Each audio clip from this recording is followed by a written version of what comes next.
സങ്കീർത്തനങ്ങളുടെ പുസ്തകത്തിൽ നിന്നുള്ള വായന, അധ്യായം 73. ദുഷ്ടൻ്റെ ഐശ്വര്യം. ദൈവം ഇസ്രായേലിന് നല്ലവനാണ്, നിർമ്മലമായ ഹൃദയമുള്ളവർക്ക് തന്നെ. എൻ്റെ കാലുകൾ ഇടറാൻ ഭാവിച്ചു, എൻ്റെ പാദങ്ങൾ വഴുതാൻ തുടങ്ങി. ദുഷ്ടൻ്റെ ഐശ്വര്യം കണ്ടിട്ട് അഹങ്കാരികളോട് എനിക്ക് അസൂയ തോന്നി. അവർക്ക് തീവ്ര വേദനകളില്ല, അവരുടെ ശരീരം തടിച്ച് കൊഴുത്തിരിക്കുന്നു. അവർക്ക് മറ്റുള്ളവരെ പോലെ കഷ്ടതകളില്ല, മറ്റുള്ളവരെ പോലെ അവർ പീഡിതരുമല്ല. ആകയാൽ അവർ അഹങ്കാരം കൊണ്ട് ഹാരമണിയുന്നു, അക്രമം അവർക്ക് അങ്കിയാണ്. മേധസ്സുമുറ്റിയ അവർ അഹന്തയോടെ വീക്ഷിക്കുന്നു, അവരുടെ ഹൃദയത്തിൽ ഭോഷത്വം കവിഞ്ഞൊഴുകുന്നു. അവർ പരിഹസിക്കുകയും ദുഷ്ടതയോടെ സംസാരിക്കുകയും ചെയ്യുന്നു. പീഡിപ്പിക്കുമെന്ന് അവർ ഗർവ്വോടെ ഭീഷണിപ്പെടുത്തുന്നു. അവരുടെ അധരങ്ങൾ ആകാശത്തിനെതിരെ തിരിയുന്നു, അവരുടെ നാവ് ഭൂമിയിൽ ദൂഷണം പരത്തുന്നു.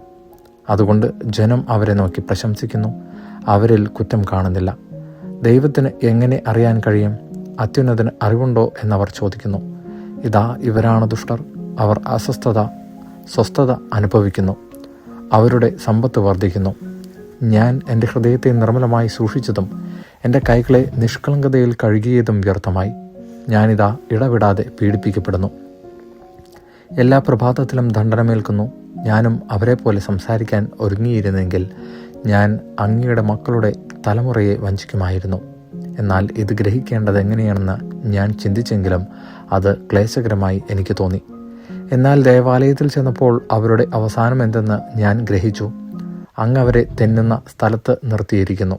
അവർ നാശത്തിലേക്ക് വഴുതി വീഴാൻ അങ്ങ് ഇടയാക്കിയിരിക്കുന്നു. അവർ എത്ര വേഗം നശിച്ചുപോയി. ഭീകരതകളാൽ അവർ നിശേഷം തൂത്തെറിയപ്പെട്ടു. ഉണരുമ്പോൾ മായുന്ന സ്വപ്നം പോലെയാണവർ. അങ്ങുണർന്നവരെ കുടഞ്ഞെറിയുന്നു. എൻ്റെ ആത്മാവിൽ കയ്പ് നിറഞ്ഞപ്പോൾ, എൻ്റെ ഹൃദയത്തിന് മുറിവേറ്റപ്പോൾ ഞാൻ മൂഢനും അജ്ഞനുമായിരുന്നു. അങ്ങയുടെ മുമ്പിൽ ഞാനൊരു മൃഗത്തെ പോലെയായിരുന്നു. എന്നിട്ടും ഞാൻ നിരന്തരം അങ്ങയോടുകൂടെയാണ്.